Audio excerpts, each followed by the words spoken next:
อันดับแรกได้ครับก็ปล่อยแม่หน่อยโอ้โหมีแต่คนตบมือให้ยุเนี่ย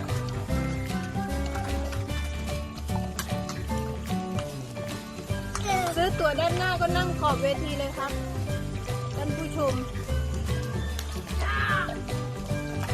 ลำออกไปเลยเจน่า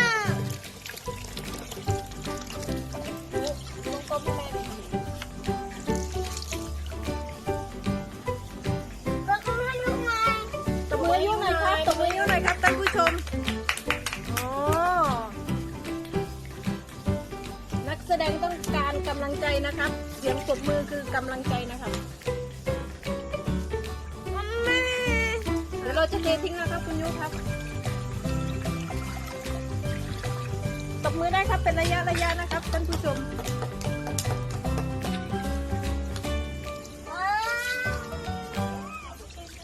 ไอติมมาเอาไอติมมายุอยากกินไอติมโอเคได้ปะยาไอติมมาให้ยุหน่อย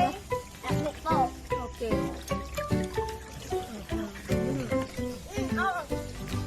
สุดๆเลยครับเอาไอเก้ออกมาเลยรอตบมือนะครับตบมือต้องรีบนะครับไม่รู้โปรโมชั่นจะหมดตอนไหนครับไม่เอา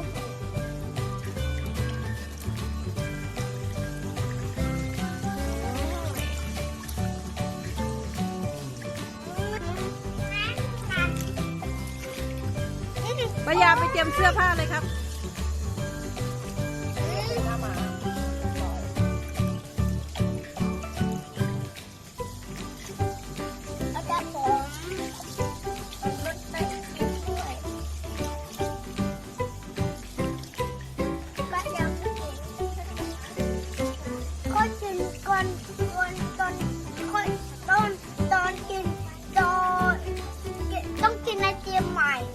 โอเคกินไอติมใหม่โอเค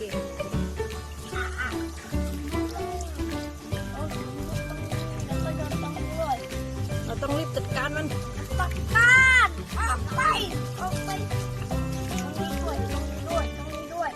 ตรงนี้ด้วยตรงนี้เกียบกระโปรงแม่ตัดไม่ถูกเลยมันเจ็บบอกแม่นะแม่ตัดไม่ถูก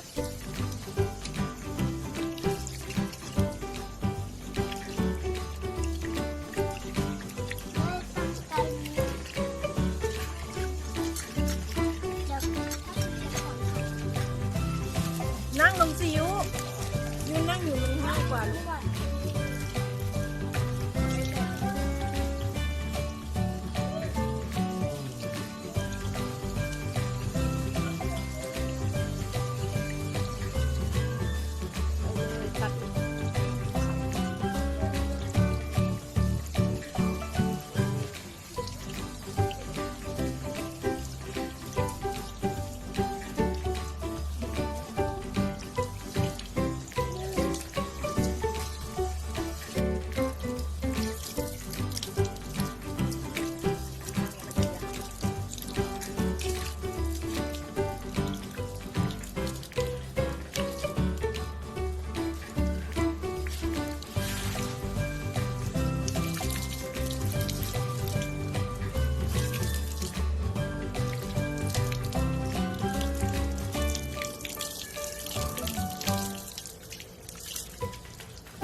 พี่สายก่อนเร็ว